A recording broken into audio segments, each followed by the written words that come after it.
Okay, we've got the mic back on now. I don't understand. Let's see if for some reason it has a problem. Steve, you're gonna have to keep me posted and let me know if for some reason that mic drops out again. I was talking to Daniel Carr saying good morning to you. It has been a long time since we've talked. Daniel Herrero's in the house. Hello, no sound. I got the sound back, I hope. I'm looking over there. I see a meter going. We've got Mary DeLeon's in the house. Good morning, Mary. It is awesome to have you. I like having the technological glitches. I'm looking here. I still have blue lights. I've got green lights over there. We've got sound. Oh, gosh, I hope it lasts. Steve Heller says, bingo. Yeah. I got it. Let's see here. Matt Plapp's in the house. What does Matt say? Matt says, MP here. That's Matt Plapp. That's this logo right here, MP. Amazing event last week, DSP. It was awesome to have you. It was a great room full of people. I thought the energy was fantastic. I was happy to have you on stage as well. Daniel Carr says, it's good. It's good. I got it. David Schlotter's in the house. Another America's Best Restaurant professional. Look at the shoe. Oh, yeah. You see this? Matt Plapp and the America's Best Restaurant team made a custom shoe for me. My logo on this side, and the other side, there's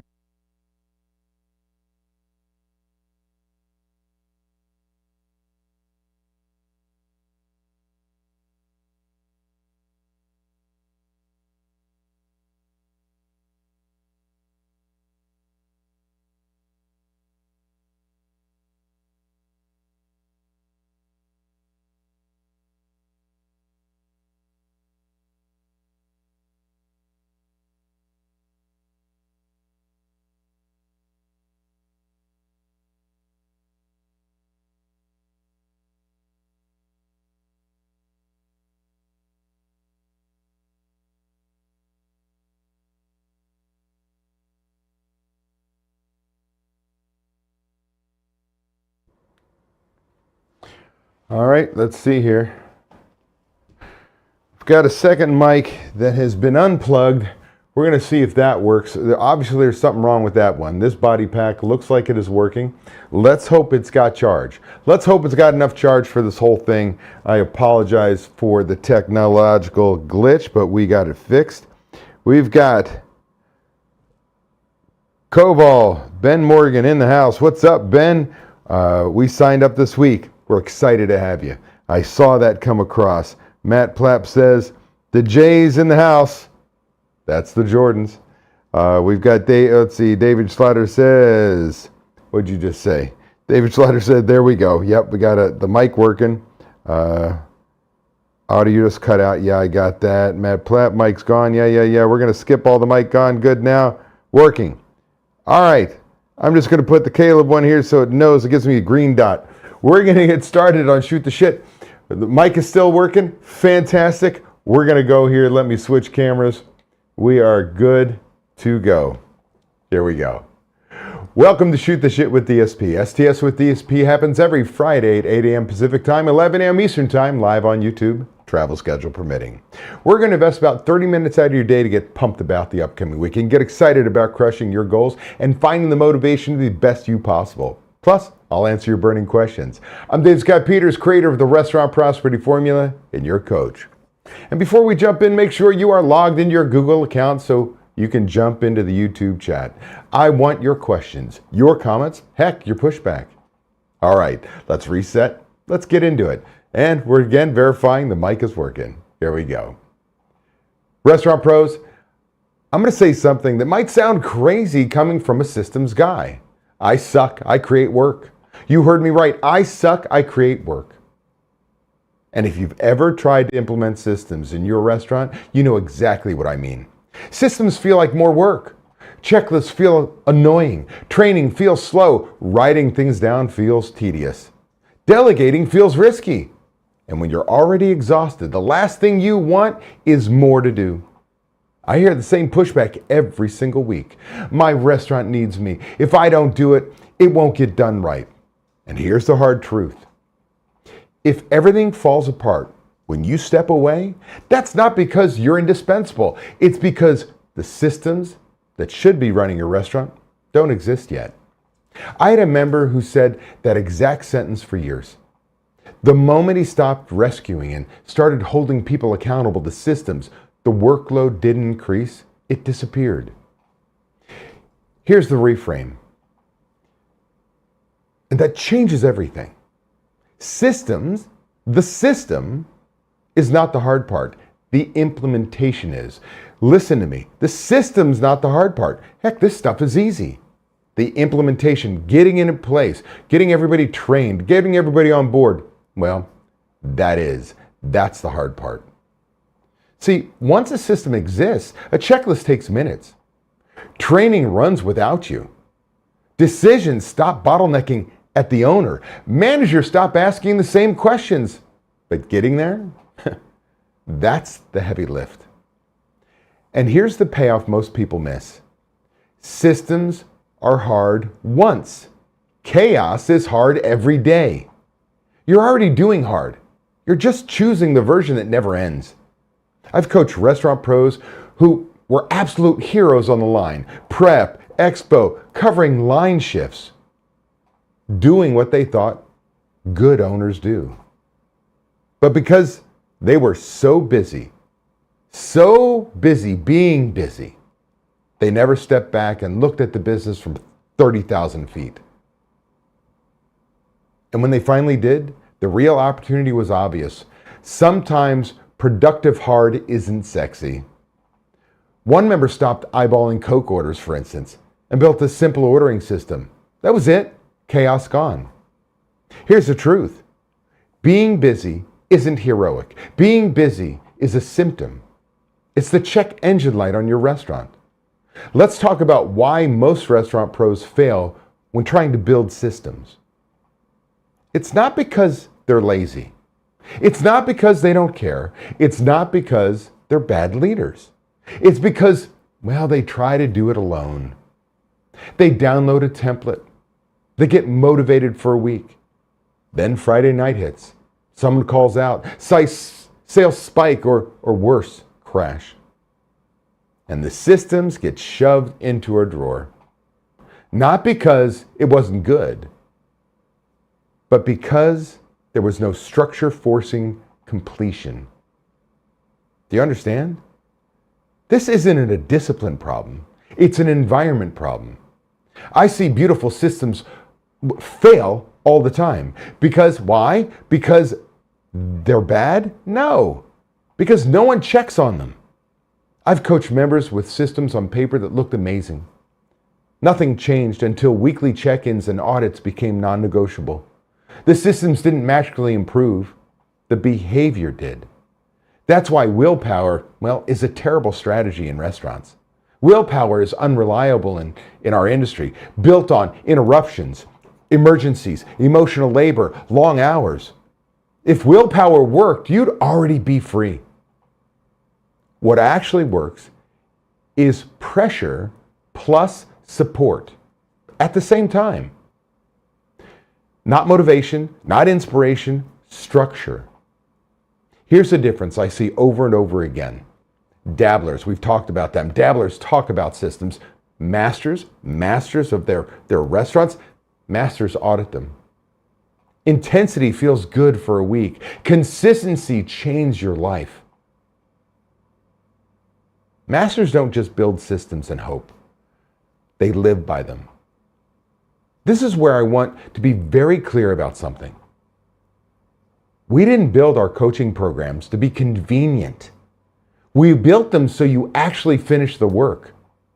That's why we do the things like weekly one-on-one coaching, because someone needs to see what you avoid. Weekly group coaching, so that you realize you're not broken. Weekly live help desks, because waiting 2 weeks kills momentum. A dedicated success coach, because real life happens on weekdays. Assigned homework, because thinking isn't doing. Google Sheets and tools, so you never start with that blank page. None of that exists to impress you. It exists because without structure, systems don't get implemented. See, systems without structure All they are is talked about. And talk has never fixed a restaurant. Consistency beats intensity every single time because unfinished systems don't reduce stress. Half-built systems don't create freedom. Only implemented systems do. That's why rhythm beats motivation every single time. Here's what happens on the other side of implementation. Your managers think. Your team trains itself. You stop being the answer to everything. Your restaurant runs without your presence, not perfectly, but predictably. And just know, and predictability beats heroic every time. The restaurant that runs without you isn't magic. It's systems, maintained, not just created. So if systems feel heavy right now, good. That means you're doing real work, not busy work. The question isn't, is this hard? The question is, do I want to keep paying the price of chaos? Because you're paying it either way. That concludes my portion of SDS with DSP. I'm going to zoom out here and I'm going to show you my mother's dog. My mother passed on Father's Day. We inherited Ginger here. She's made a guest appearance before, but she has decided today is the day that she's joining you on your journey of systems and change. This is now the time for you and your questions. But in the meantime, I'm going to throw up a QR code here. Those of you who want to learn more about our coaching programs, whether they're a right fit for you, want to get on a call with Ryan James for 15, 20 minutes just to see if there's a potential fit. We're not a right fit for everybody. I just like to think we are. Do me a favor, scan that QR code, get on his calendar so we can learn more about you and your business, what your challenges are, and see if there's a potential fit. You got nothing to lose but a little time. And if for some reason we're not going to hound you. We're not driving you nuts. Here we go. Let's get to your questions here. We've got Sea Quake is in the house. Good morning. I'm going to assume that is Deja Wakefield in the house. Dante is in the house, says, love it. Thank you, Dante. Fantastic to have you here. So now this is the time for you and your questions.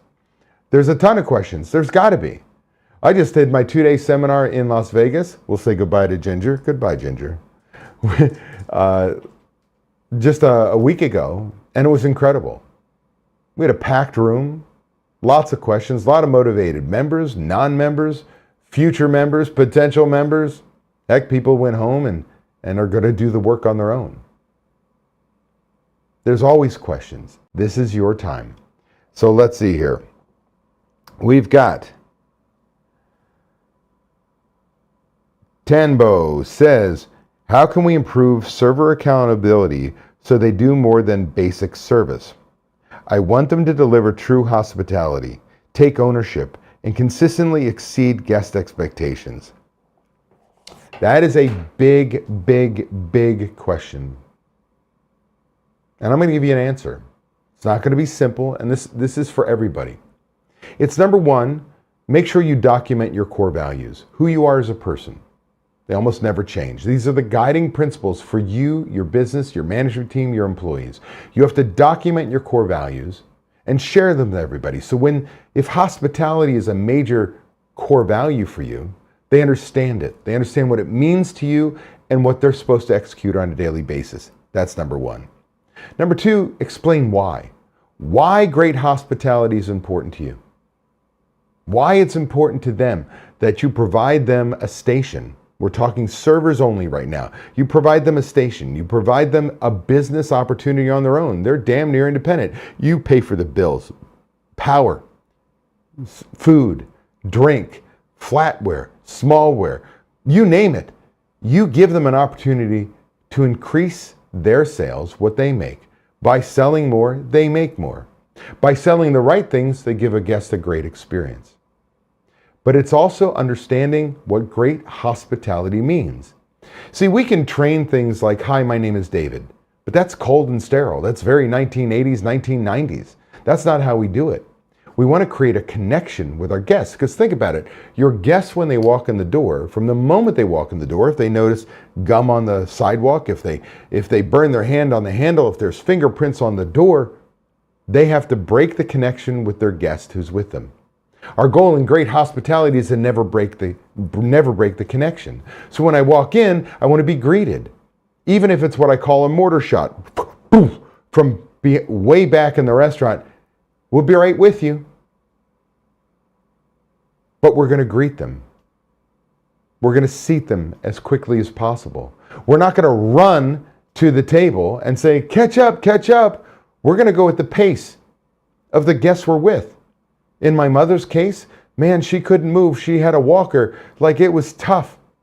So you were going to have to move slowly, but it's important. And while you do, you have a conversation with us. Is this your first time here? Are you having a great day? Doing anything fun this weekend? You name it, create a bond. When we sit at the table, you need to teach them to get to the table within the 2-minute rule. Anything past 2 minutes makes a guest stop talking to each other and wonder, will somebody take care of me? Then we sit there and go, oh, you've come to the table. What are we going to do? We're going to drop a cocktail napkin or a coaster to make sure that everybody in the restaurant knows this guest has been taken care of. We're not introducing ourselves. We're going to create a bond. Hey, that's a great purse. Where'd you get that? Oh, did you guys just come from the zoo? Holy cow, that's my favorite team too. I love the hat. Find something to connect with the guest. Make sure it's genuine. Then walk through what we do. Hey, have you been here before? If not, make sure you have this appetizer. Let me suggest this. May I start a drink order? Go through. Mark position numbers. Start with women first. Take the order. Ask if they have an appetizer they want to start with. Repeat the order back so your guests are comfortable that you heard them. Then start to walk away, but pause, come back and go, oh, by the way, my name's David. If you need anything, I'll be here to help. Because quite honestly, if I started the expectation with, hi, my name's David, who gives a shit? I don't care who David is. But when I get to know you, when I create a bond, now I'm a human being, not a business, a human being taking care of you. And I'm showing that. And we go through the process from marking tables to making sure we have a check back. We do all the things with the idea that we meet our guest expectations before they need it. We anticipate their needs. We make sure we welcome them back. We go through the whole process, and there's much, much more. But what I'm telling you is we're not teaching just blank steps of service. We're teaching what hospitality really means. The accountability part is we train hospitality on a daily basis, and we must have a manager on the floor listening in and making corrections when appropriate. The only way that you're going to have hospitality done your way is to train your way, your core values, your why, your way, and have somebody there listening, holding them accountable. And accountability is not a dirty word. It is answerability. When I teach you what your obligation is, your JOB, you make a decision to do your job or not, and you're answerable for the resulting consequences. So the key there is training, training, training. I hope that answers your question. Like I said, it was probably going to be a big answer for what is really a complicated question. And let's see here. Mary says, and Ginger is great. Yeah, she decided as soon as I pointed her out, she got embarrassed and the dog left. What are you going to do? What other questions do you guys have? This is your time. We've had a couple weeks off. I've got a good 10 minutes here that we're good. I'm looking. My microphone is working. Luckily, I had a backup on the same channel. Where's the luck in that? I tell you what. So we're going to see if the other one died. What are you going to do? You always have to have backups. Let me just double check that we've got everybody on here still. We do. There's a huge number. We got 31 people on here right now. Big time. Big time. Let's see here. I've got nothing. Does that mean you guys had enough of me? Let me remind you again, their QR code, I put it up there every single week. Why?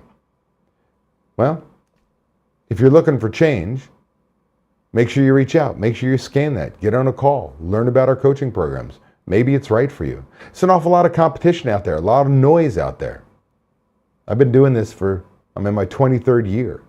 I am the OG. I'm the original restaurant coach. And I have thousands upon thousands of restaurants that have gone through the program that have made huge change. And we'll tell you there are people who failed. People who failed, and they're the ones who failed to do the work. As I talked about today, the systems are easy. It's the implementation that's hard. It's the accountability that makes it stick. Let's see here. We've got Tambo says, thank you. You are welcome. We've got Koval. Ben Morgan, 1925 Pub House. We left Vegas, fired up. We are running a gift card server contest. Servers with the most sales spins a wheel for prizes. Recorded video and posted on social. 6,000 views a day. That is fantastic. That is fantastic. That's with your system, right? If I remember correctly. I still have the QR code thing in my briefcase. I'm going to look at it, my backpack. I'm excited to look at it. I think there's some great opportunities for, like you're using with pre-shift, keeping people together, promotions, training on my end. I haven't forgotten about it. I just literally have had a busy week after being gone for a week. Let's see here. Ryan James says, how do we nail Restaurant 101? And also says, best tip for getting it dialed in.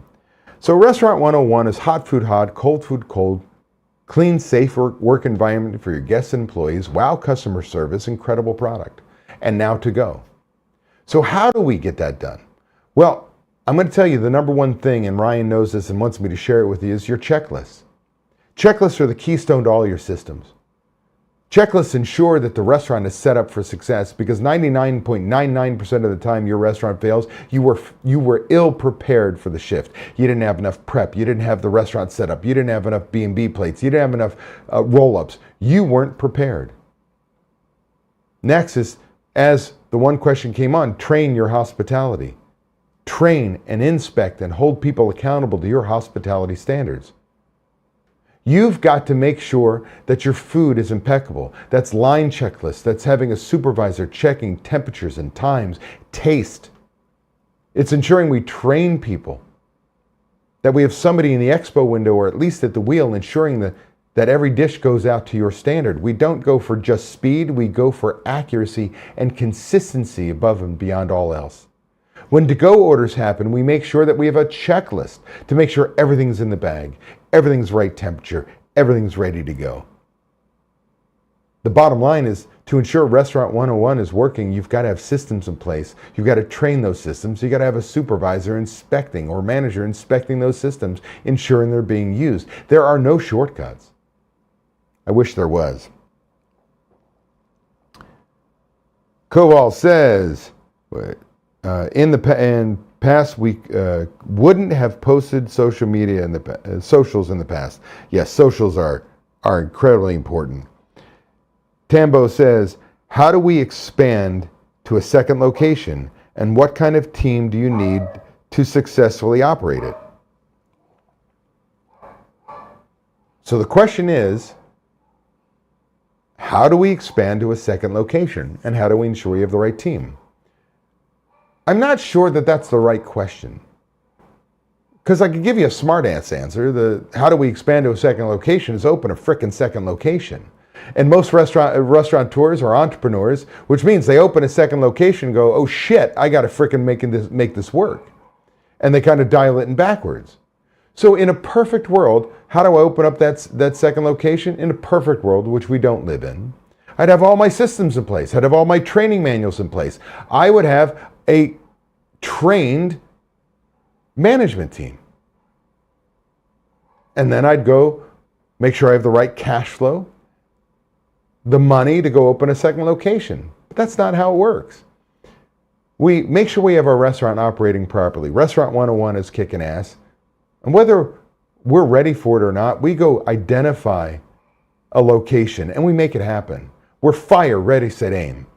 But that second location, as I know it's hitting, then I make sure I get managers in place. I make sure I get the systems in place, because in order for me to get that done, to truly walk into a second location properly, I've got to have my systems in place and a management team that knows those systems.